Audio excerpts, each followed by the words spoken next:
Je vous salue dans le nom précieux du Seigneur Jésus. Moi, je me nomme Sœur Angui Esther Hélène. Je suis une chrétienne.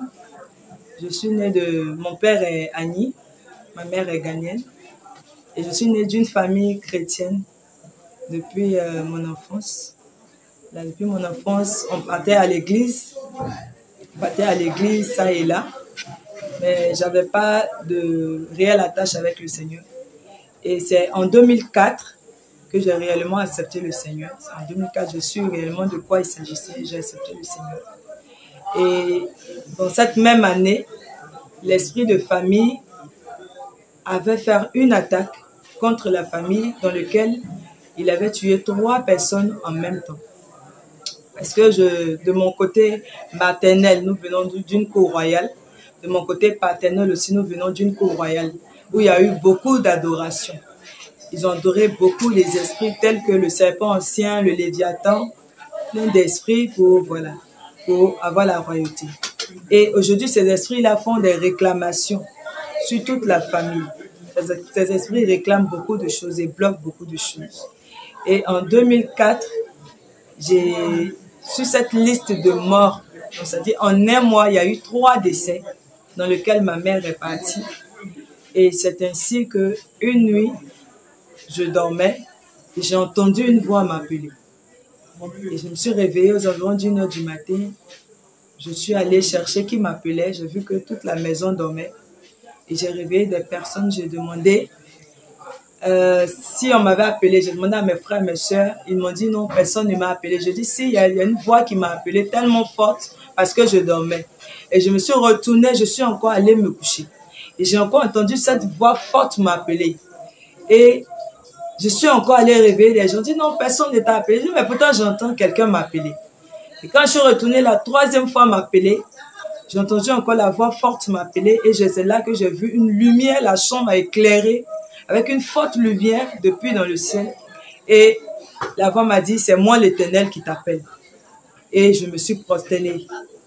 À ce moment-là, il m'a parlé, il m'a rassuré que sur cette liste de morts, je n'allais pas faire partie de cette liste de morts avec ma fille. On n'allait pas être tué parce qu'il est avec moi et que je suis sa servante. Et donc, à partir de là, sinon, les nuits, je ne dormais pas. Quand je me couchais les nuits, je voyais les démons venir comme ça, nous soulever pour partir dans le monde des ténèbres. Nous enchaînaient, on nous faisait partir. À chaque fois quand je dormais la nuit, les esprits venaient me tirailler, me frapper. Tous les matins, je me réveillais malade. C'est ce qui se passait jusqu'à ce que l'Éternel m'appelle. Et quand tu m'as appelé, en tout cas, à chaque fois, la lumière, sa gloire apparaissait et il me disait quoi faire. Il avait commencé à me guider. Il me disait, prie, même la journée que je suis en train de causer, il me dit, va prier, ainsi de suite. Le Saint-Esprit avait commencé à me conduire. Et c'est là que j'ai eu les dons de vision. J'ai commencé à avoir plusieurs dons. J'ai eu le don de vision. J'ai commencé à entendre et j'avais que 19 ans. Et c'est ainsi que c'est parti. Et j'ai commencé à prier, j'ai commencé à prier. Et quand j'ai commencé à prier, j'ai vu que ces esprits-là s'éloignaient. Ils ne pouvaient même plus m'approcher. Quand les démons me voyaient maintenant, eux-mêmes ils fuyaient. Quand ils me voyaient, ils fuyaient loin de moi. Ils n'arrivaient plus à attaquer la famille. Ils n'arrivaient plus à faire tout ce qu'ils pouvaient faire. C'est vrai que c'était des entités, mais de par la prière, malgré que j'étais petite fille, l'Éternel lui-même prenait le contrôle. Et ainsi de suite. Après, j'ai commencé à travailler. J'ai commencé à travailler dans une salle de jeu. On a commencé à travailler en partenariat avec une société de la place qui est titulaire des jeux, qui ont le monopole des jeux en Côte d'Ivoire. Et donc, j'ai commencé à travailler avec cette société-là. Et le travail a commencé à me prendre énormément de temps. Énormément de temps, au point où j'ai laissé la prière, j'ai laissé plein voilà. J'avais pas le temps pour les choses de Dieu. J'étais plus ancrée dans le travail parce que mon programme, mon emploi du temps était tellement chargé. Et donc, ma vie de prière aussi a commencé à baisser. Donc, ma vie de prière a commencé à baisser. Et c'est ainsi que les esprits ont repris possession. Ils ont repris position. Et c'est là que je me suis vue enrôlée d'un serpent. J'étais enrôlée d'un serpent. Je ne sais pas comment il était arrivé là, je ne sais pas, mais je me voyais enrôlée d'un serpent. Et par moments, quand je priais fortement, j'invoquais le feu jusqu'à dans mon corps, je voyais qu'il sortait. Et ainsi de suite. Mais j'étais toujours dans le même travail qui me prenait énormément du temps. Donc, si on me voit, j'étais assoupie. J'arrivais pratiquement plus à prier. Et puis, par la colère, je m'énervais beaucoup, la colère, les palabres, plein de choses vraiment qui permettaient à ces esprits-là de revenir. Et c'est ainsi qu'un matin, l'Éternel va me dire de commencer à faire l'évangélisation. Et j'ai commencé à faire l'évangélisation. Et le constat que j'ai fait, c'est que quand je fais l'évangélisation, les esprits-là s'éloignent et les portes s'ouvrent devant de moi. C'est-à-dire, je rentre dans des bénédictions, moi-même qui me surprennent un peu, moi-même qui me dépasse. Ce à quoi je m'attends, ça vient tout de suite quand je commence à servir Dieu. Et après, il m'a demandé aussi de faire l'intercession. Et j'ai commencé à faire l'intercession. Et ainsi de suite, tout allait bien. Mais par moments, je relâche. Par moments, je relâche, je faiblis un peu par le manque de temps. Je relâche aux choses de Dieu. Et c'est ainsi que, il y a 3 ans et demi maintenant, le combat est devenu encore compliqué. Parce que les démons là se sont multipliés. Il y a eu les anges dessus. Tout d'abord, il y a le père de ma fille qui est allé chercher une femme béninoise. Et cette femme aussi est allée faire des fétiches au Bénin. Elle allait faire du vaudou, elle a fait plein de choses. Et vous voyez, et donc ces esprits-là, ces esprits méchants-là aussi se sont mis à ma trousse à la recherche de moi et l'enfant. Ils sont venus attaquer plusieurs fois, lancer la mort et tout. Des serpents géants, c'est pour vous qui connaissez le vaudou béninois, vous savez un peu de quoi il s'agit. Et j'étais toute seule avec l'enfant. Les nuits, c'était des combats difficiles. Donc, je prenais l'enfant et je partais dans les lieux de prière, dans les camps de délivrance. On partait prier, on partait toujours prier. Et Dieu intervenait. Une fois, je voyais comme ça un bœuf qui brûlait au feu avec une ardente flamme. Et en ce moment, l'église frontière, je suis allée voir le pasteur de l'église. Je lui ai dit, voilà le songe que j'ai fait. Il m'a donné un verset biblique, il m'a dit d'aller prier avec, ils ne feront rien. Et j'ai été rassurée, je suis rentrée chez moi. Quand je suis rentrée chez moi, quelques jours après, j'ai revu encore la même chose. J'ai compris que c'était sérieux. Je suis retournée encore voir le pasteur. Je lui dis, j'ai encore eu la même vision. Cette fois-ci même, j'ai vu en vision. Il m'a dit, prie, ils feront rien. Et c'est ainsi que j'ai commencé à avoir le cœur qui battait très vite. J'ai commencé à avoir peur. Et j'ai dit à Dieu, montre-moi vers qui je vais aller pour faire la délivrance. Parce qu'un bœuf qui est au feu, qui est en train de brûler, c'est une âme. C'est certainement quelqu'un. Je ne sais pas c'est qui. Mais je vais vers le pasteur. Lui me dit, ils ne feront rien. Il me donne un verset. Il me dit, va prier. Alors que c'est quelque chose, vraiment, il faut que toi-même montre-moi qui va prendre ce cas-là au sérieux.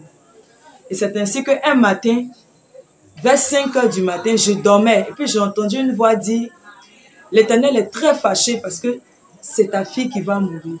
Et donc j'ai compris que c'est l'enfant au fait qui était ce bœuf. Et j'ai fait un songe. Dieu m'a répondu, il m'a montré la servante de Dieu chez qui je devais partir. Il m'a montré cette femme-là dans le songe. Et le matin, je me suis réveillée. C'est une église même que je ne fréquentais pas. Je suis allée là-bas une seule fois et il m'a dit d'aller voir la femme. Et je suis allée voir la maman. Je lui ai dit, voilà les songes que j'ai faits sur l'enfant. Elle-même, quand je suis arrivée, j'ai rien expliqué d'abord. Elle m'a dit, donne-moi l'enfant. Et elle a pris l'enfant, elle l'a serré comme elle et elle a dit, il y a un voile de mort sur l'enfant. Et j'ai dit, effectivement, j'ai vu ça, c'est pourquoi je suis venue. Dieu m'a dit de venir vers toi pour que tu puisses nous aider. Et donc, elle m'a dit, tu peux prendre un moment de jeûne. Je venais d'accoucher. Je dis, d'accord. Et donc, j'ai jeûné en buvant du lait et on a prié. Et au 2e jour du jeûne, je me suis vue aller au 2e ciel. Je suis dans le 2e jour de mon jeûne, je suis allée au 2e ciel et je suis allée, ce n'était plus le bœuf qui était au feu, le feu était toujours allumé, mais c'est carrément l'enfant qui était pendu sur un bois et qui était sur le feu. Elle avait cramé, elle était devenue toute sèche, cramée. Et donc j'ai enlevé Je voulais enlever l'enfant au feu et je vois un serpent géant qui sort. Le serpent aussi est sorti et il a commencé à se lancer dans tous les sens, à me pousser. Il ne voulait pas que j'enlève l'enfant. Et j'ai eu de la force, je l'ai saisi, je l'ai terrassé et j'ai enlevé l'enfant du feu. Et quand je suis sortie de chez lui, j'ai vu le ciel s'ouvrir et des gouttes d'eau ont commencé à tomber sur l'enfant. Et au fur et à mesure que les gouttes d'eau tombaient, la chair fraîche de l'enfant revenait. L'enfant se recouvrait de chair fraîche jusqu'à l'enfant a ouvert les yeux. Ah, c'était au 2e jour de mon jeûne. Et donc, j'ai compris que je venais d'avoir la victoire. Et le 3e jour, j'ai fini le jeûne. La servante de Dieu a prié pour nous et j'ai eu la victoire. Parce que Dieu nous a encore sauvés de la main de l'ennemi. Et ça a continué comme ça, ainsi de suite. Par moments, quand je dors dans la nuit, je vois que les démons viennent, on me coupe la tête avec une machette. Je vois ma tête à côté, mon corps est carrément là et tout. Donc, on coupe ma tête et je vois ma tête d'un côté, mon corps est d'un côté. Et quand c'est comme ça, automatiquement, je me réveille et je me mets à prier. Et quand je me mets à prier, au cours de la journée, je vais soit avoir un songe ou une vision où je revois ma tête, je revois mon âme, mon corps est là. Donc moi, comme mes enfants, je vois qu'on coupe notre tête à chaque fois. Et à chaque fois, notre tête était amputée. Et quand on coupe ta tête, ça peut te tuer. Mais Dieu remettait. Et moi aussi, je priais par la foi. Je dis, je recolle ma tête avec le sang de Jésus parce que l'Éternel a créé le monde de par la parole. Et donc moi aussi, je déclare que ma tête qui a été coupée se recolle par le sang de Jésus.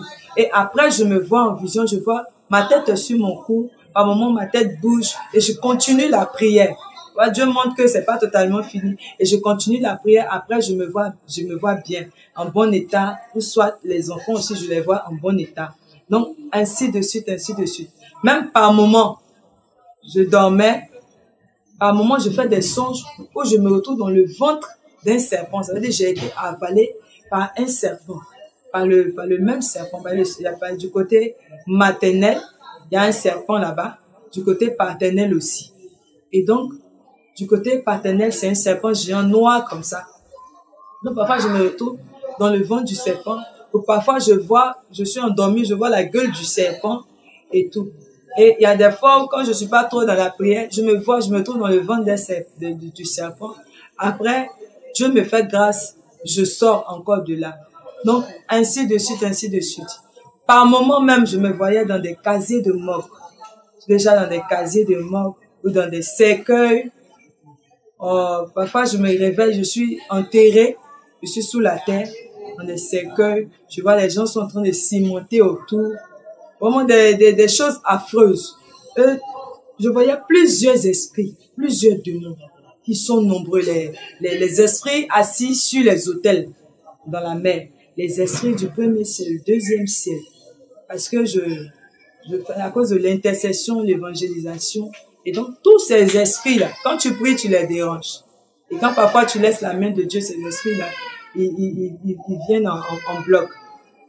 Et le diable aussi, voyant ce que Dieu veut accomplir avec moi, il a beaucoup mis les bâtons sur le chemin pour essayer d'empêcher cela. Donc, comme un serviteur de Dieu me disait, Satan a pris un décret contre toi, que s'il ne peut pas t'avoir pour travailler avec toi, il a ordonné qu'on te tue. C'est pour ça que les esprits là sont nombreux comme ça. Mais dans ça, Dieu ne m'a pas abandonné. Faut dire que physiquement, j'étais seule dans ce combat parce que quand je partais vers un homme de Dieu, il finissait par me lâcher. Il finissait parce que quand tu voyais les esprits qui étaient derrière, les attaques qui étaient derrière, il finissait par me laisser tomber. Il finissait par me laisser tomber parce que j'étais toujours incomprise. Les gens ne me comprenaient pas, les gens ne comprenaient pas ce que je traversais. Les gens m'accusaient beaucoup. Et puis, il y avait un esprit de rejet. Comme si partout où je suis passée, j'ai jamais été aimée. Je n'étais pas aimée. Quel que soit le cadeau que je pouvais faire à mon entourage autour de moi, je n'étais jamais aimée. J'étais beaucoup victime d'accusations, victime de beaucoup de choses. Et tout ça, le diable faisait ça pour moi-même m'emmener aussi à être découragée. Mais je ne me décourageais pas. Je n'ai jamais abandonné. Je disais à chaque fois, je dis, même si les hommes ne me comprennent pas et que les hommes me rejettent et que Dieu est avec moi, pour moi, c'est l'essentiel. Dieu sait ce que je traverse. Et Dieu voit ma souffrance dans le spirituel. C'est différent de ce que les gens ils disent. Parce que moi-même, la nuit, il était rare pour moi de dormir jusqu'au matin.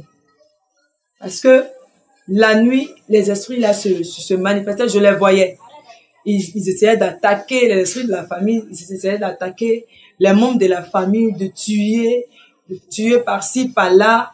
Même des gens qui nous aidaient, ils cherchaient à les tuer, les éliminer et tout. Donc, je ne pouvais pas me coucher la nuit pour dormir, étant donné que j'ai un don de vision très poussé, très avancé. Et que j'entendais beaucoup de voix, j'entendais beaucoup de choses. Par moments, même quand ils sont en train de planifier, j'entends, Dieu ouvre mes oreilles, j'entends clairement ce qu'ils sont en train de planifier, ce qu'ils veulent faire. Même parfois, même quand certains sont en train de parler, ce qu'ils veulent organiser, ce qu'ils veulent programmer, j'entends. Et quand j'entends ça, je prends un moment de jeûne, je me mets à prier. Et donc, pour tous ceux qui me connaissent, j'étais constamment dans le jeûne et dans la prière. Mais je suis allée faire ma délivrance. Je suis partie pour faire la délivrance. On a fait la délivrance jusqu'à là-bas, puisqu'il n'y avait pas de... le niveau spirituel était un peu trop haut pour le serviteur de Dieu. Les attaques, c'était tellement trop. Lui-même, il a refusé. Un matin, je suis partie, il m'a dit non, je veux plus faire la délivrance. Les yeux sont derrière toi, sont trop, je veux plus. Parce que j'ai vu le Léviathan la menacer. Le Léviathan l'a menacé. Et donc, il m'a laissé tomber. Et j'ai continué mon petit bout de chemin. Et tout ce, j'ai compris qu'au fait, je n'ai pas à compter sur les autres, mais je dois compter sur Dieu. J'ai compris que même si je vais vers un homme de Dieu, mais je dois placer ma confiance en Dieu et prier beaucoup aussi. Et c'est ce que j'ai commencé à faire. Je n'ai plus eu de guide ni chercher un endroit pour la délivrance. J'ai commencé à moi-même à jeûner fortement, prier, à partir évangéliser, à intercéder. Et c'est comme ça que j'ai remporté beaucoup de victoires durant mes combats. C'est ainsi que tout ce qu'ils avaient programmé échouait. Jusqu'à ce que mon programme de travail, avant c'était allégé. Et après, mon programme de travail a changé. Et donc, ça a commencé à jouer sur ma vie de prière. J'ai commencé à travailler de midi à 5 heures du matin. Et donc, c'est devenu un peu trop pour moi. Quand je descendais comme ça, j'étais fatiguée. J'ai commencé à baisser les bras dans la prière. Et donc là, c'était gâté même. C'était gâté. Les esprits avaient pris le dessus. Parce que en moi, le feu était éteint. En moi, la vie de prière n'était plus ça. Je ne partais plus évangéliser. Je n'intercédais plus. J'étais trop fatiguée. Je passais mon temps à dormir. Je priais très peu. Et donc, ils avaient le dessus. Les esprits, ils avaient pris le dessus. Ils avaient pris le contrôle même de tout, sur tout. Donc, tout ce que je voyais dans les songes et les visions, quand je priais, puisque je priais pas assez, ils avaient le dessus. Ils arrivaient à gâter autour de moi, à attaquer autour de moi, à détruire les bénédictions, à détruire les finances. Ils s'attaquaient à tout, au mariage. En tout cas, ils avaient la victoire. Ils criaient toujours victoire. Je faisais que les songes de défaite. Dans les songes, je voyais perdre. Dans les visions, je me voyais perdre des choses. Et je ne faisais que perdre. Et c'est ainsi que je ne savais vraiment pas comment j'allais faire. Je ne savais pas comment j'allais faire. Et je sentais que j'étais très loin de Dieu. Je sentais que j'étais loin de Dieu. Parce que j'avais plus le temps. Tout ce que Dieu me disait de faire, j'arrivais plus à faire. J'étais loin de Dieu. C'est comme si la couverture spirituelle était quittée. Et donc, j'étais livrée à moi-même. Et c'est ainsi que je priais, je demandais à Dieu, mais vers qui j'allais aller? Comment j'allais faire pour cette situation? Cette situation devenait compliquée. Je sens que plus j'avance, plus le combat devient difficile. J'arrivais même plus à jeûner. C'était ça même le problème. J'avais commencé, peut-être moi je jeûnais pour oui, pour non. J'avais commencé à avoir aussi, ma santé aussi était attaquée. J'avais eu l'organisme très affaibli. Et donc, je jeûnais malgré moi, mais j'arrivais plus arrivé à un certain moment donné. Je me sentais très faible, j'arrivais plus à jeûner. Et donc, ils avaient le dessus. Et donc, tout c'est compliqué. Et je priais, je disais à Dieu, montre-moi vers qui je vais aller. Une église vraiment dans laquelle ton onction est présente. Une onction forte. un serviteur de Dieu qui a une onction forte face à tous ces esprits qui m'attaquent. Parce que moi-même, il y a les esprits de ma famille paternelle qui m'attaquent. Il y a les esprits de la famille maternelle qui m'attaquent. Parce que la famille paternelle, tout le monde ne prie pas. Je prie beaucoup pour ma famille, pour mes deux familles. Je prie beaucoup pour eux. Je jeûne beaucoup pour la famille. Parce que Dieu me révèle beaucoup de choses sur la famille et je prie. Donc, le côté maternel aussi. Et j'ai adoré le Léviathan, les esprits des eaux, plein de choses. Et donc, tous ces attaques-là, tous ces esprits venaient contre moi pour m'attaquer. Parce que depuis que moi j'ai commencé à prier, ils n'arrivaient plus à éliminer les gens. Sinon, dans le temps, 3 décès dans le même mois, plusieurs personnes programmées à la mort au cours de l'année, c'était trop. Et depuis que j'ai commencé à prier Dieu, ces choses ont cessé. Et donc, tous ces esprits se sont retournés contre moi et mes enfants. Malgré ça, la famille africaine ne me comprenait pas, ils ne comprennent pas. Au contraire, les membres de ma famille se plaignent, on me dit, tu es trop dans ton histoire d'église, tu es trop dans l'affaire de Dieu, tu es trop dans comme si je ris dans mon cœur. Je dis, vous ne savez pas. Le combat qui est derrière nous, vous ne savez pas.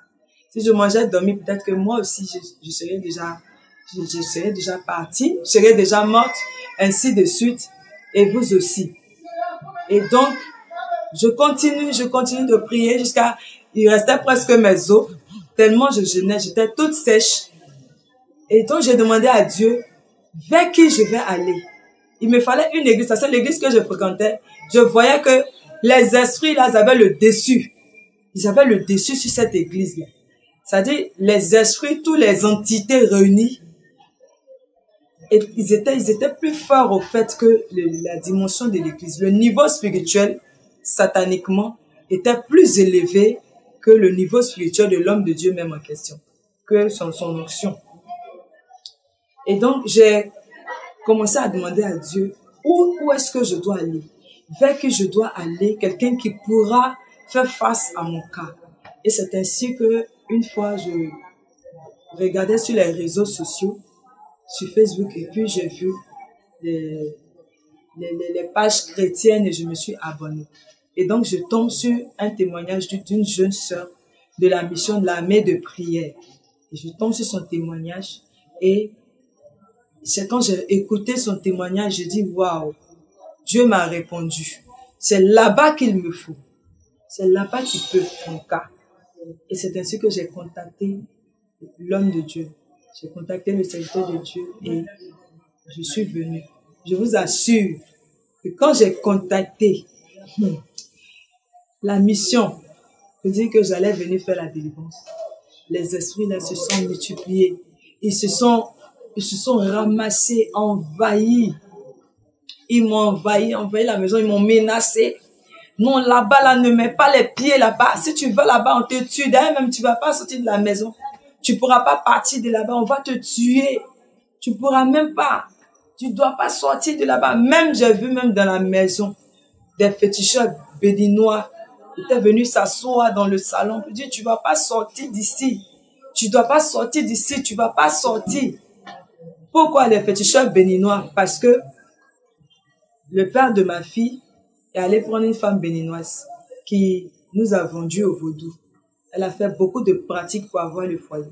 Elle a fait beaucoup de vaudou. Et chaque fin d'année, elle s'en va faire des rituels, des sacrifices au Bénin.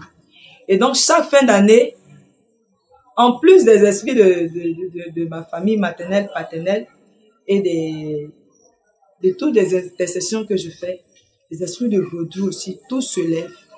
Les anges déchus, le Léviathan, la sirène des eaux, la reine des côtes, la reine du ciel, tous ces démons, toutes ces entités-là, chaque fin d'année, à partir de novembre, on va dire à partir de septembre, mon combat devient très difficile. Eux tous, ils se lèvent, ils s'unissent, ils se lèvent contre moi. Ils veulent nous tuer, me tuer les enfants, les membres de la famille, même les patrons avec qui je travaille, ou des personnes avec qui, les gens qui doivent m'aider. En tout cas, sincèrement, c'est tout fort. Et je me demandais, mais pourquoi il y a tant de combats autour de moi comme ça? Pourquoi il y a tant de combats autour de moi? Et c'est ainsi que, dans la nuit, la maison était envahie de ces esprits-là pour m'empêcher de venir à l'armée de prière. Pour ne pas que je vienne Parce qu'ils savaient que une fois que je mettrais le pied ici, à la mission, ils n'allaient pas pouvoir atteindre leur but, leur objectif, qui était de me tuer, en fait, tuer les enfants, tuer tout ce qu'ils avaient programmé, tout ce que Satan avait programmé. Et c'est ainsi que je suis, dans la nuit, la maison était envahie, comme je le disais, et j'ai appelé le prophète Norbert. Je dis, voilà, je veux venir, mais la maison est envahie. C'est comme s'ils ont fait un blocus. Ils ont envahi la maison, ils ont envahi le quartier. Ils me menacent, ils me disent, tu ne vas pas sortir d'ici. Tu ne vas pas sortir de la maison. Même dans les fauteuils, ils étaient assis des féticheurs béninois. Tu ne vas pas sortir. C'était tellement effrayant. C'est réel même. C'est réel. Je les voyais comme ça, de façon claire. Et je les entendais parler. Tu mourras. Si tu vas là-bas, même tu mourras. Là-bas, là, il n'y a pas Dieu là-bas. Tu vas mourir. Si tu vas là-bas, même c'est là-bas, même tu vas mourir. Donc, plein de choses. Donc, j'ai appelé le prophète Norbert. Je dis, ah, voilà. Il dit, il n'aura rien. Tu vas venir. Il n'aura rien. Dieu va t'accompagner ici. Donc, à 21h, déjà, ça a commencé. Je l'ai appelé, il a prié pour moi. Pendant qu'il priait pour moi, je voyais les esprits là le menacer. À minuit, là même, ils se sont multipliés. Je l'ai encore appelé. Je dis, mais c'est quoi ça? Je l'ai appelé, il a encore prié. À 2h du matin encore, ils sont là. Je l'ai appelé, il a prié. Ils sont partis, ils sont revenus. À 4h, je l'ai encore appelé, il dormait. Il a prié jusqu'à 6h. 6h encore, je l'ai réveillé. Quand il a prié, les esprits là sont partis. Et puis, il a dit, un ange va t'accompagner et tu vas arriver sain et sauf. Et c'est comme ça que je suis arrivé ici, aux environs de... Jusqu'à midi, je suis arrivé ici à la mission. Bien aimé, je vous assure que quand je suis arrivé, quand je suis rentré même dans le quartier déjà, les esprits ils se sont repliés, ils sont restés quelque part. Ils sont restés dans le quartier, ils sont restés loin pour me regarder partir. Ils ne pouvaient plus approcher. Et quand je suis rentré dans la mission, dès que je suis rentré, je me suis assise par terre et j'ai commencé à pleurer à chaudes larmes. Parce que moi seul, je savais d'où Dieu venait de m'enlever. Parce que c'était pas évident que tu vois plusieurs esprits envahir la maison, bloquer de partout et t'empêcher de sortir. Ça fait peur, c'est effrayant.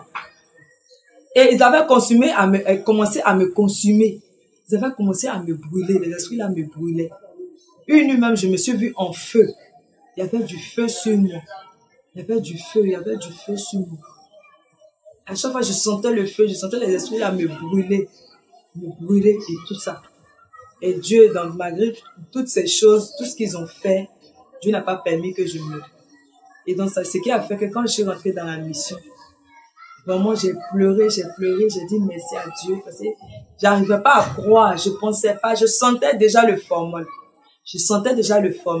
Et l'église où je fréquentais, là-bas, le prophète avait annoncé comme ça qu'il allait avoir toute une série de morts. Il y avait une série de morts programmées, 4 personnes qui devaient mourir, qui avaient été programmées à la mort. Il a annoncé cela un dimanche. Et le lundi, la première personne est morte. La femme du pasteur, elle-même, elle est morte le lundi. Ça a été annoncé le dimanche et le lundi, elle est morte. Et donc, moi, j'étais sur cette liste-là. Et vous voyez comment la main de Dieu, et donc, les esprits là déjà, ils attaquaient. Ça fait que j'ai même pas pu assister à ces funérailles, j'ai pas pu, j'étais en jeûne, je suis restée en jeûne automatiquement. Parce que dès le lundi, quand j'ai vu le décès de la dame, parce que, au fait, la prophétie a été donnée, il y a un jeûne qui avait été donné et on n'a pas fait le jeûne. Et le lundi, la femme, personne n'a jeûné, en fait. Et le lundi, la femme est décédée. Donc, j'ai dit, ça là. Et donc, automatiquement, je suis rentrée en jeûne, j'ai commencé à jeûner pour tout le monde. Donc, comme c'est moi qui suis rentrée en jeûne, tous les esprits, en fait, se sont retournés encore contre moi pour m'attaquer. Et ils disaient comme ça que, dans la nuit, je suis assise dans la maison, puis ils viennent, ils sont dans la chambre, et puis ils marchent. Et puis ils ramassent mes bagages qu'on va au cimetière. Les esprits ramassent les trucs de moi. Ils veulent prendre les habits même de mon enfant, ils ne peuvent pas. Ils veulent, mes bagages même là, ils prennent, arriver devant, ils ramènent. Ils disent que, mais on n'arrive pas, elle est en jeûne. Les esprits se plaignaient, mais on veut tuer même ses enfants, elle est en jeûne, on n'arrive pas. Donc, il a tapé 3 mois de jeûne. Et quand j'ai entendu ça même, ça m'a encouragé à jeûner. J'ai tapé 3 mois de jeûne. J'ai continué à jeûner, à jeûner, à jeûner, à jeûner, à jeûner, à jeûner, à jeûner. Je restais enfermée et je priais. Et les gens se plaignaient que dans le funérail, tu ne vas pas faire les choses, on te voit pas, on t'a pas vu dans le funérail. J'ai dit, je suis en prière. Est-ce qui s'est passé là? Je vais pas aller me mettre dans le funérail, aller préparer, et puis je vais aller manger. Je savais que je devais rester retirée dans un coin. Et c'est ce que j'ai fait. Beaucoup m'ont pas compris. Beaucoup m'en ont voulu que la femme, tu étais toujours avec elle, elle était restée dans ton coin. Oh, ils n'ont pas compris le combat qui était derrière. Et après elle, c'est son mari aussi, le pasteur, qui était sur la liste qu'on devait tuer. Donc, je suis restée en jeûne pour toutes ces situations. Je suis restée dans le temps de jeûne pendant 3 mois. Et quand j'ai vu sur la page, quand j'ai vu la mission, que je suis arrivée ici, automatiquement, quand je suis arrivée, j'ai croisé le serviteur de Dieu, Jean-Luc Zaouri, et il m'a aussi parlé, parce que Dieu lui a révélé aussi beaucoup de choses. Et sans même que je n'ai à rentrer dans les détails, lui savait déjà c'était quoi. C'était voilà, il était question de quoi. Et donc, il m'a dit d'abord de me dépouiller, d'enlever tout ce qui est mèche, tout ce qui est parure, tout ce qui est produits éclaircissants, les vernis, les maquillages, des trucs comme ça. Et changer de vêtements. Des vêtements d'hommes que nous portons, des pantalons, des trucs comme ça, des petits trucs un peu trop collés à la peau là. Donc, j'ai commencé à enlever toutes ces choses. Même pour l'enfant, en tout cas, j'ai tout enlevé, commencé à m'habiller normalement en tant qu'une chrétienne. Donc, déjà, de par cette action, et j'ai commencé le moment du jeûne. Et c'est ainsi que je voyais que les esprits là, ils rôdaient dans le quartier, mais ils n'arrivaient plus à venir nous attaquer. Ils n'arrivaient plus, tout ça. Et une nuit, j'entendais comme ça des cris de chevaux dans le ciel. Et je regarde des cris de chevaux, les chevaux, ça dit que, voilà, ils galopaient. Et je regarde dans le ciel, c'était Satan avec sa troupe. Il riait aux éclats et tout ça, tout ça. C'était pour m'intimider, m'effrayer et tout ça. Mais j'ai pas eu peur. Il a tourné, il a fait son cinéma, il est reparti. Je dis, moi, je sais que tant que l'Éternel Dieu n'a pas permis, toi, Satan, tu ne peux rien me faire. Surtout si tu n'as rien fait depuis partout où je suis passé, c'est pas arrivé là, tu ne pourras rien faire. Et depuis, nous sommes restés là, dans le temps de jeûne. Et quand j'ai commencé à jeûner, déjà au 2e jour de mon jeûne, j'ai vu ces serpents géants là. Ces esprits qu'ils avaient le dessus, j'ai commencé à les voir dans la défaite maintenant. J'ai commencé à les voir perdre. C'est les esprits là, ils rôdaient dehors. Et puis, ils me disent, il faut sortir. Il faut sortir. Il faut sortir. Retourne dans ton travail. Il faut sortir de la mission. Sors. Donc, je dis, donc vous pouvez rester dehors. Donc, vous pouvez rester dehors maintenant. Alors que autrefois, ils avaient le dessus. Ils arrivaient à rentrer même là où je me trouvais. Ils arrivaient à venir toucher à mes affaires. Mais au jour d'aujourd'hui, ils restent dehors. Ils n'arrivent plus à rentrer. Et donc, le 2e jour de jeûne, j'ai vu l'esprit de famille paternelle. Il était venu une nuit. Il venait pour attaquer et il a été terrassé. Je suis là, j'ai entendu, j'étais assise, je faisais l'intercession et j'ai entendu un grand bruit. Un grand bruit comme un rocher qui était tombé. Et j'ai entendu le bruit. Un gros bruit de quelque chose qui avait été terrassé. Et Dieu a ouvert mes yeux, je regarde. C'est le serpent de famille paternelle là, qui est tombé. Il est géant et très large. Il fait peut-être 5 mètres de largeur comme ça. Il est tombé. Brou. Juste devant moi comme ça. Et il a été encore tiré, projeté dans la mission. Et je l'ai vu raide. Et donc, je dis, waouh, Dieu en action. C'est-à-dire, il voulait venir attaquer la mission et il a été parachuté. Et ça m'a vraiment donné confiance au lieu où j'étais arrivé. Parce que quand tu arrives quelque part, tu sais pas trop aussi où tu es venu. Et quand tu regardes aussi le combat que Dieu mène, ça t'encourage encore à beaucoup plus vivre. Et quand je l'ai vu terrasser, ça m'a encore encouragé. J'ai couru dire à l'homme de Dieu que j'ai vu le serpent être terrassé. Je l'ai vu être terrassé 2 fois. Ainsi que tous ceux qui étaient autour. Tous ceux qui étaient avec le serpent, les démons, l'esprit des eaux sont partis. L'esprit des eaux même est parti quand j'ai jeté tous les produits. Quand j'ai changé de vêtements, je me suis dépouillée. l'esprit des eaux est parti. Et j'ai vu comme ça, la sirène des eaux, elle était très furieuse. Et elle avait ramassé tous ces produits-là. Elle cherchait à venir me redonner. Elle était très énervée, très furieuse. Quand je suis venue, même les talons, on m'a dit de tout laisser tomber. Donc, les talons que j'avais les sacs de marque, les portefeuilles de marque, les vêtements de marque et tout ça, ça attire des esprits. Les esprits sont derrière ces marques-là. Derrière chaque marque que vous voyez, il y a des esprits derrière. Donc, j'ai déchiré toutes ces choses, j'ai mis tout à la poubelle et j'ai vu tous ces esprits-là étaient très fâchés. Parfois, nous disons que nous voulons bien nous habiller, nous voulons paraître, on achète des choses de marque, on veut acheter telle marque, on veut bien se vertir. Même les parfums de marque que j'avais, j'ai tout jeté. Et j'ai vu que derrière, les esprits qui étaient derrière ces articles-là étaient très fâchés.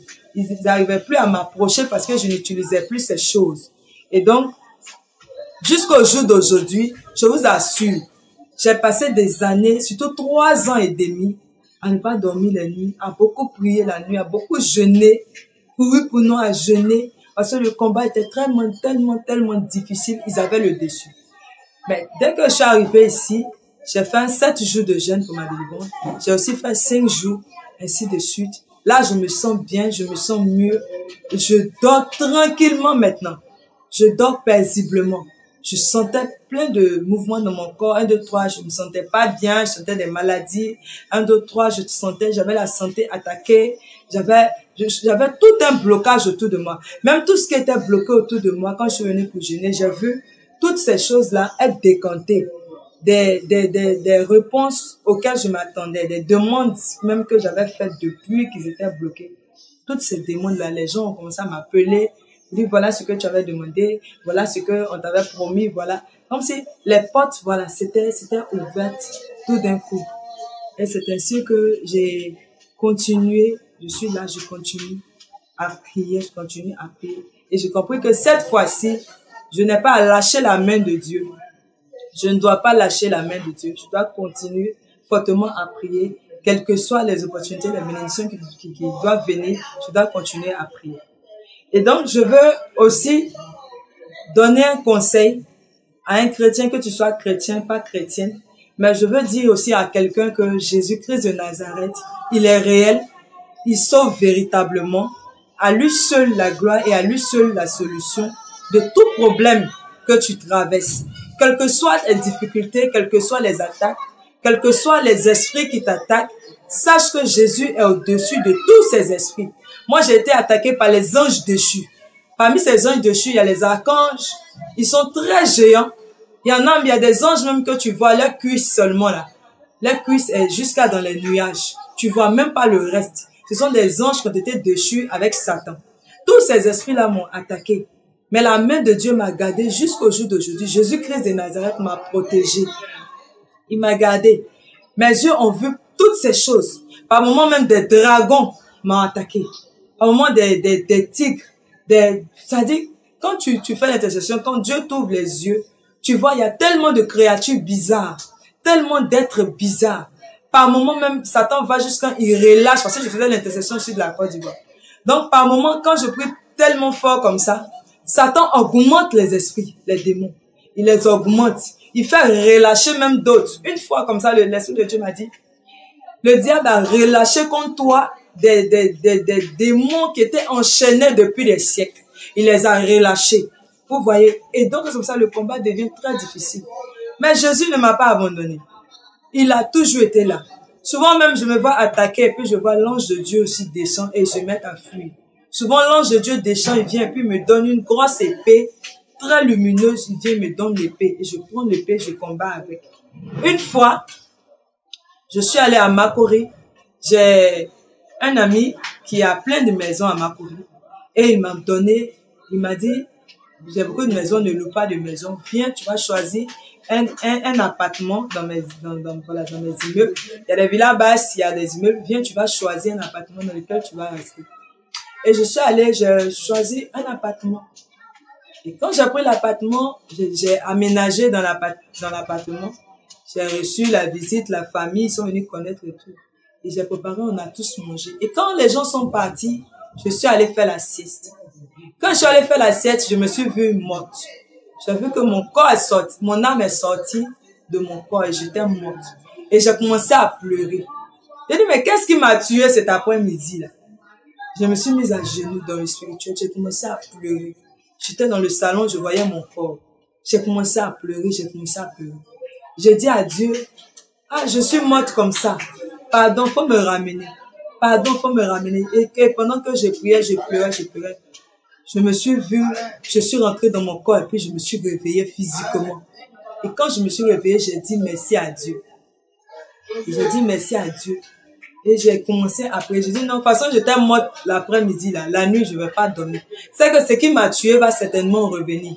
Donc, je me suis positionnée et j'ai prié jusqu'au matin. Et à 5 heures du matin, j'entendais un gros bruit dans le ciel. Un gros bruit. J'étais couchée sur le lit. Je ne dormais pas. J'ai un gros bruit dans le ciel. Et j'ai vu comme ça. Et j'ai vu un serpent géant qui est venu. Et il est venu me dire que c'est à lui qu'appartient toute la richesse de ce monsieur-là. Parce que quand le monsieur m'a donné l'appartement, il m'a dit, il va envoyer son marabout pour venir faire des prières dans la maison. Son imam, son marabout, pour faire des prières dans la maison. Et je lui ai dit, non, moi je ne suis pas musulmane, je suis chrétienne. Donc, c'est un pasteur que je vais envoyer pour venir prier dans la maison. Un marabout ne peut pas venir prier, ou moi, une chrétienne, je vais dormir. Donc, il m'a dit, oh, de toutes les façons, c'est ta maison, c'est à toi de voir comment tu peux faire. Le monsieur, c'est un vieux monsieur très gentil. C'est un musulman. Et donc, c'est ainsi qu'à 5 heures du matin, quand j'ai entendu le gros bruit, le serpent m'est apparu et il m'a dit, il était tellement géant, la tête était tellement grosse que sa tête même déjà était comme l'immeuble en question. Et donc, il ne pouvait pas rentrer dans l'immeuble. Et il m'a dit que, pourquoi moi j'ai dit que je vais emmener un pasteur pour venir prier dans la maison? C'est pour cela qu'il m'a tué l'après-midi, qu'il m'avait tué l'après-midi. Et donc, c'est la richesse du monsieur là, c'est lui qui lui a donné. Donc, pendant qu'il me parlait, il s'est pris de colère, il a hurlé dans le ciel, il s'est envolé jusqu'à, et puis il a mis sa queue dans la fenêtre de la maison, il a mis sa queue. Spirituellement, même là, j'étais au dernier, donc spirituellement, là, il n'y avait même plus de dalle sur l'appartement. Donc, il a mis sa queue, il m'a enroulé sur le lit, et puis il m'a emmené. Quand il a ouvert sa gueule, il voulait m'avaler. Il y a une épée qui est descendue du ciel dans ma main. Et c'est cette épée-là, j'ai pris, je l'ai coupée. Quand je l'ai coupée, il a hurlé, il m'a jeté, il m'a relâché même. Et puis il a fui. Et quand je me suis réveillée, j'ai béni Dieu. Donc, ce témoignage, je le rends pour dire à quelqu'un que Jésus-Christ de Nazareth sauve. Une fois, j'étais là aussi, je sentais des mauvais pressentiments. J'avais le cœur qui battait, j'avais peur. Et j'ai pris un moment de jeûne.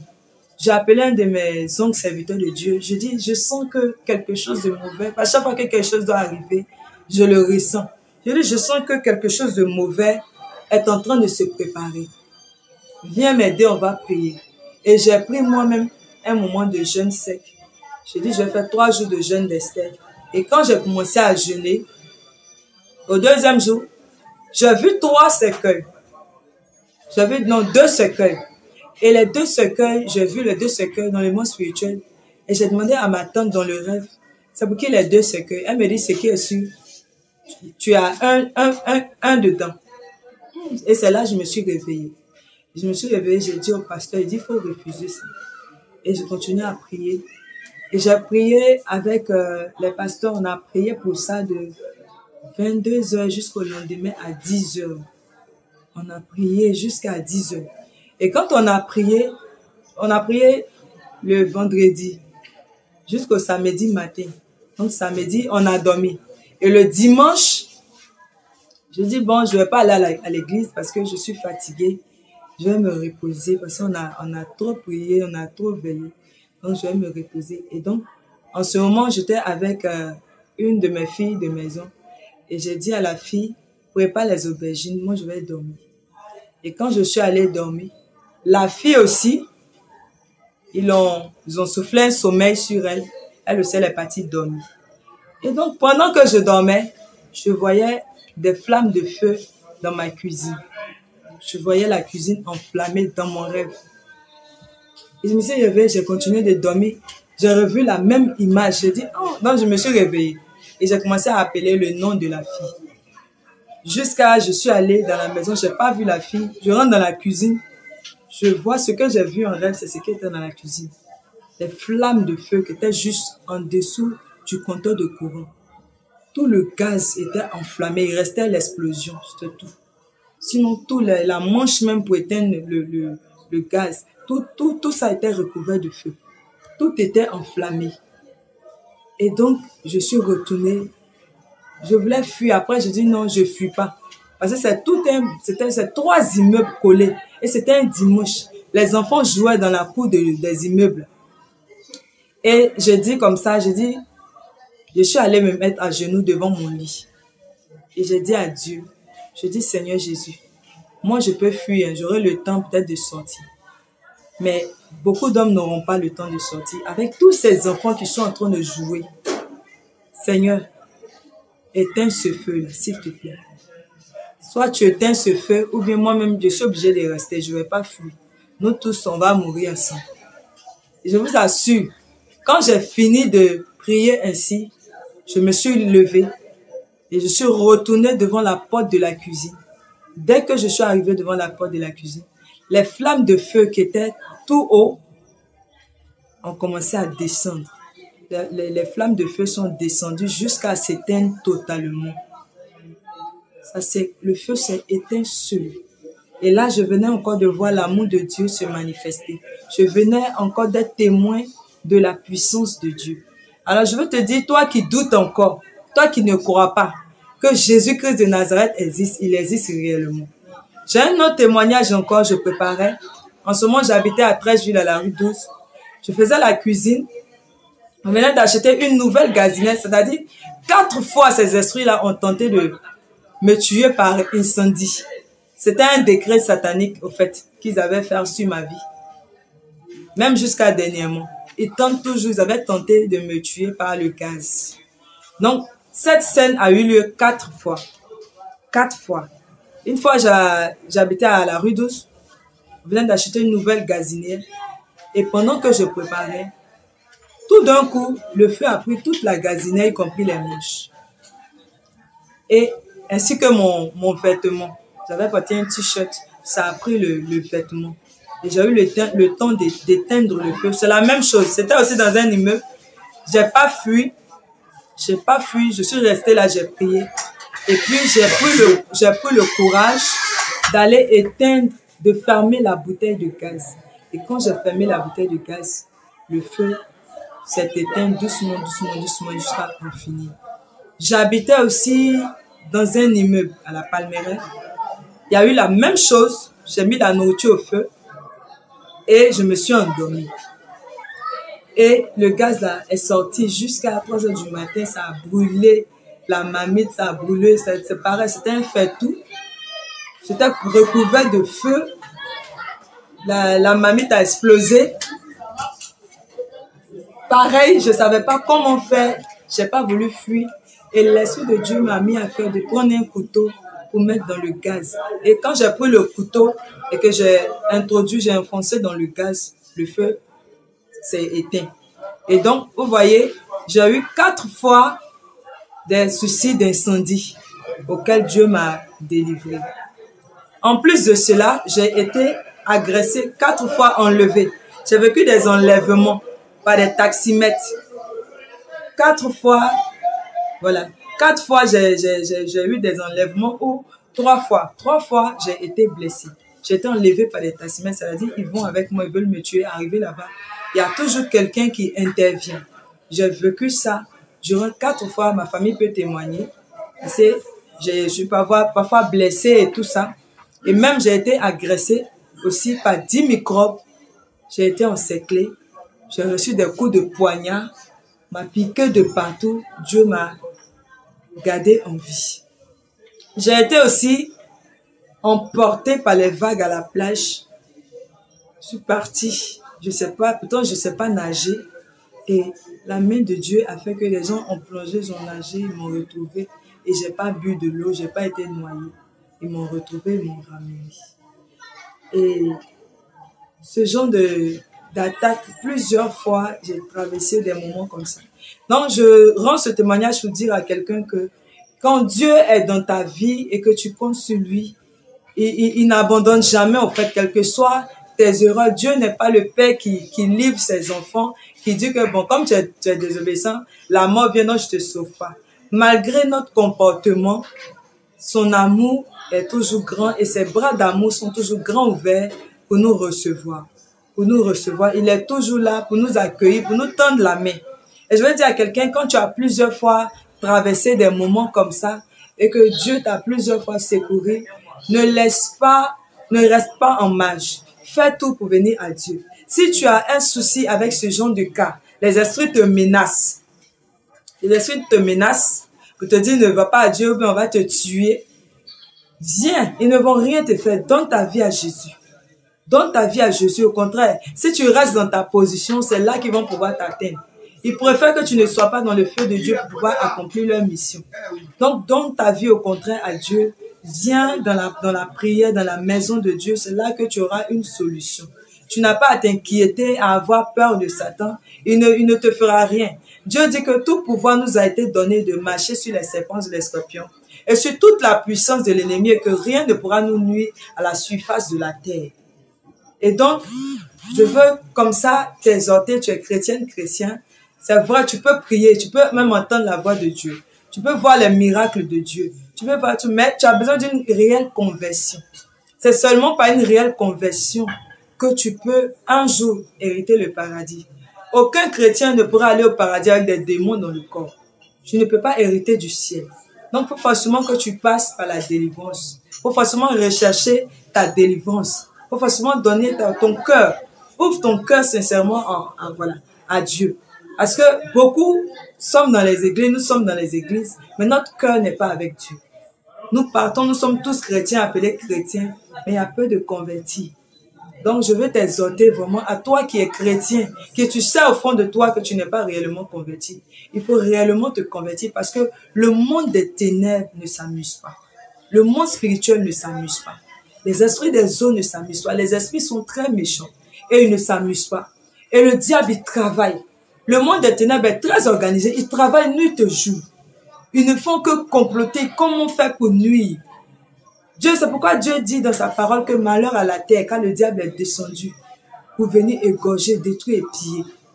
Donc c'est seulement dans la main de Dieu que tu peux avoir la paix que tu recherches. Ne reste pas loin. Par moment, quand on dit à des personnes, dépouille-toi, laisse les maquillages, certaines personnes refusent. Mais ton âme coûte plus cher que ses parures. Ton âme coûte beaucoup plus cher que des produits éclaircissants, des vêtements, des parures. Ne cherche pas à plaire aux hommes, mais cherche à plaire à Dieu. Si tu es tout dépouillé, que tu es consacré à Dieu, tu mènes une vie de consécration, une vie de sanctification, et que tu plais à Dieu, c'est l'essentiel. Cherche tout d'abord le repos de ton âme. Parfois, j'entends certaines sœurs dire, je ne peux pas me dépouiller parce que si je ne mets plus tous ces parures-là, mon mari va me laisser, il va aller voir ailleurs, ou bien je ne vais pas pouvoir me marier, on ne va pas me regarder. Laisse-moi te dire que c'est faux.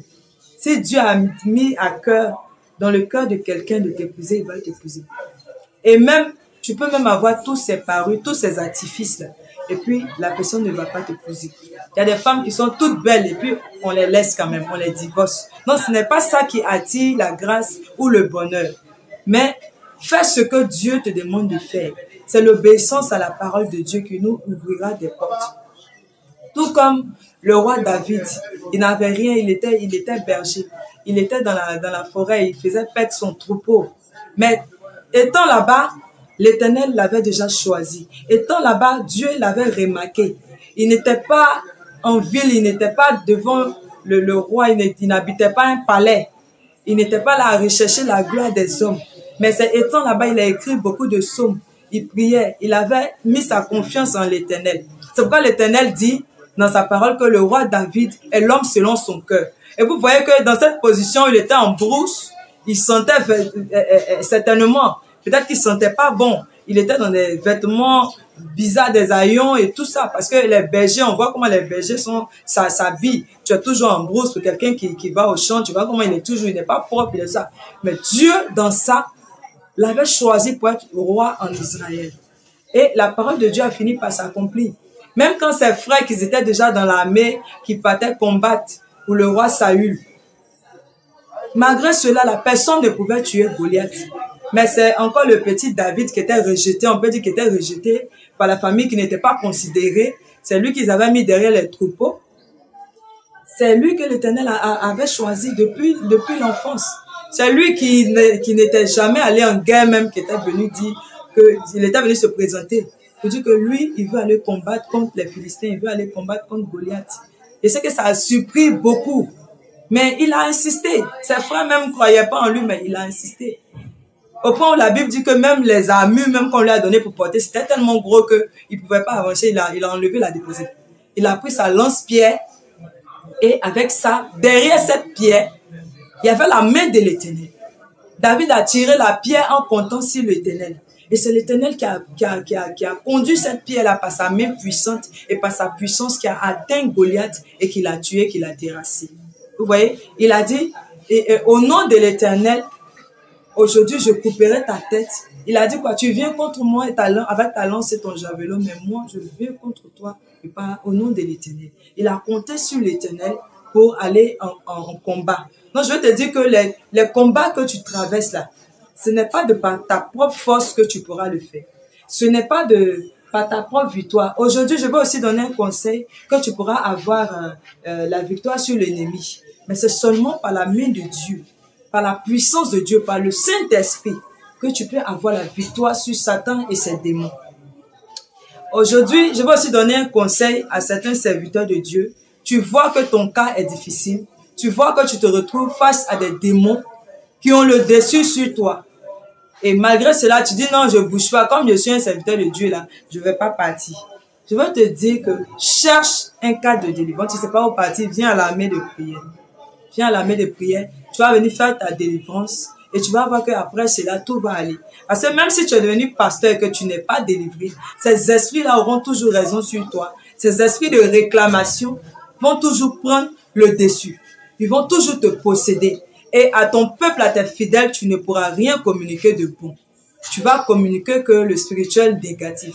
Parce que il est important de savoir que quand tu as un mauvais spirituel et que demain, toi aussi tu établis une église, tu es sur des âmes, c'est le mauvais spirituel que tu vas les transmettre. Parce qu'on ne transmet que ce qu'on a. On ne peut que donner que ce qu'on a. Donc, recherchez réellement aussi votre délivrance. Une fois, j'étais allé au CHU et j'ai vu un serviteur de Dieu dont la femme était malade. Et je lui ai conseillé d'aller vers un serviteur de Dieu qui a une onction forte. Il m'a dit non, non, non, je n'irai nulle part. Moi-même, là, je suis serviteur de Dieu. Elle est malade. Moi, c'est moi-même qui prie pour elle. Et je lui ai demandé, elle est malade, ça fait combien de temps? Il dit, ça fait 3 années. J'ai dit, d'accord. Ça fait 3 années, elle est malade, tu pries. Et elle ne se relève pas. Jusqu'à vous êtes arrivé au CHU. Elle est même évanouie. Donc, quand tu la regardes, là, tu vois pas qu'elle est sur le point de mourir. Ce n'est pas servir Dieu, ce n'est pas question d'être orgueilleux. On sert Dieu en toute humilité. Chaque serviteur de Dieu a besoin d'un mentor. Parce que les grâces ne sont pas pareilles devant Dieu. Chaque serviteur de Dieu paye un prix fort. Je prends l'exemple de Kakou Sévérin. Il faisait des sacrifices. Il payait des prix. Il avait sa dimension d'onction qui n'était pas pareille aux autres serviteurs de Dieu. Donc, et quand tu regardes aussi, tu vas voir qu'il y a un autre serviteur de Dieu encore qui était plus fort aussi que Kakou Sévérin. Ainsi de suite. Et donc, le spirituel aussi est érigé de niveau en niveau.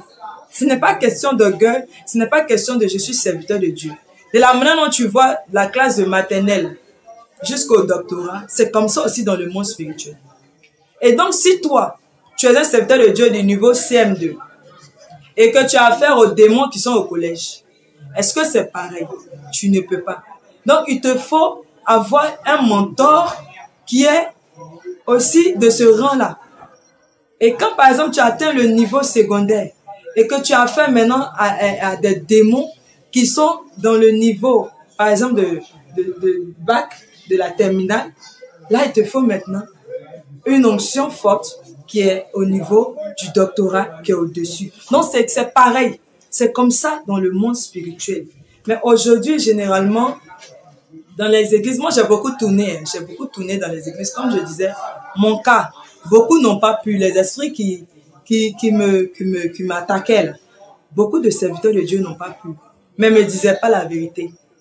J'ai beaucoup dépensé. Beaucoup me faisaient dépenser. Fais telle action, donne telle somme. J'ai tout donné. J'ai travaillé, j'ai tout donné. Au point même, souvent, moi-même, là, pour manger, c'était difficile. Mais je n'ai pas obtenu la solution. Ce n'est pas les grosses offrandes qui nous délivrent des démons. Ce n'est pas les trop d'actions, ce n'est pas ce qui nous délivre.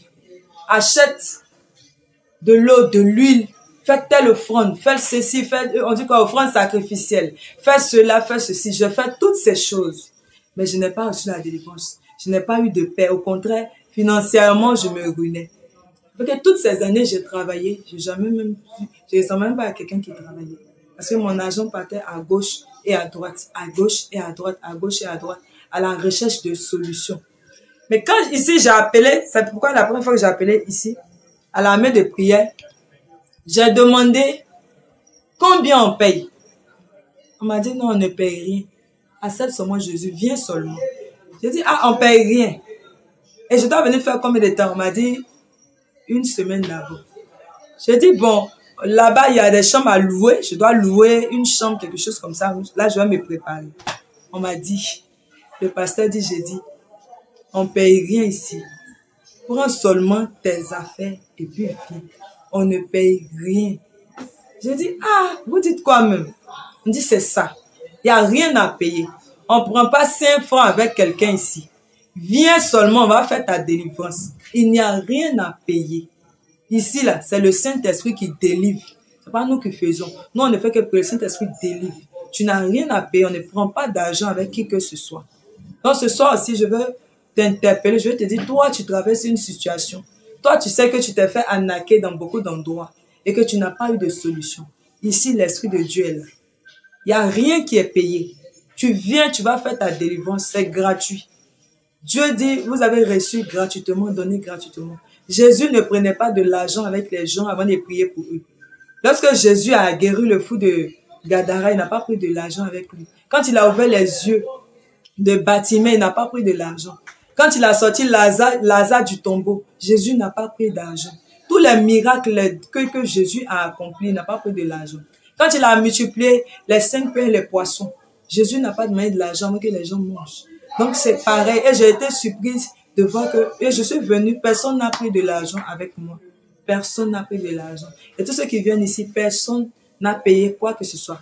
Personne ne peut dire qu'à la main de Pierre, il est venu et puis on lui a dit, paye telle somme, paye ceci, paye cela.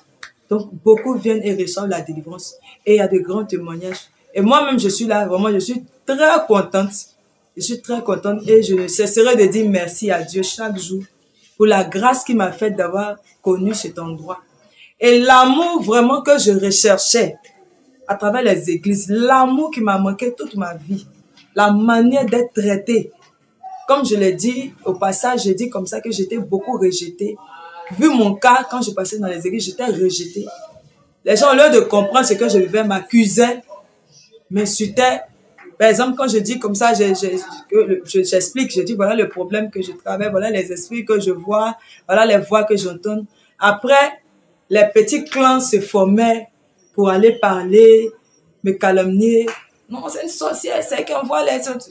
J'étais incomprise. Je disais waouh. Vous voyez, quand c'est comme ça, quand les gens n'arrivent pas à vous comprendre, c'est difficile. Quand il n'y a pas l'amour de Dieu dans une église, c'est difficile. Quand dans une église, on passe le temps à s'accuser, à ce truc, alors qu'au lieu de prier les uns pour les autres, comme le dit la Bible, à se soutenir, à se comprendre. Généralement, aujourd'hui, dans les églises, on passe tout le temps, en tant que chrétien, à se juger. Alors qu'autrefois, quand on partait dans les boîtes de nuit, même jusqu'à présent, les gens du monde, ils sont très solidaires. Vous voyez un fumeur de cigarettes, il fume, il partage. Vous voyez dans les maquis, des gens, ils boivent, ils s'offrent de la boisson. Même s'ils ne te connaissent pas. Il est assis en train de boire, tu es là, tu vas voir une serveuse venir, on dit, ah, telle table là-bas, on t'offre. Donc, ils sont solidaires, même dans le mal, dans ce péché-là. Ils ne connaissent pas la parole de Dieu. mais ils sont solidaires. Ils sont solidaires. Mais des chrétiens, malheureusement, qui sont assis à l'église, n'arrivent pas à aimer leurs frères et leurs sœurs. Ils rejettent les autres. Ils se trient par choix, par clan, par groupe, disant que tel est sorcier, tel est comme ci, tel est comme ça. En fait, il y a la division dans l'église. Il n'y a plus d'amour dans l'église. Et c'est pourquoi aujourd'hui, beaucoup d'églises ne voient pas l'action du Saint-Esprit. Beaucoup d'églises n'ont plus même le Saint-Esprit et sont contrôlées par des démons. Aujourd'hui, pourquoi? Parce que la division règne dans l'église. L'hypocrisie, l'orgueil, le mensonge, tout ça règne dans l'église. Les chrétiens ne s'aiment pas. Et donc, Satan arrive à travailler tranquillement dans les églises. Ils arrivent à travailler tranquillement dans les églises.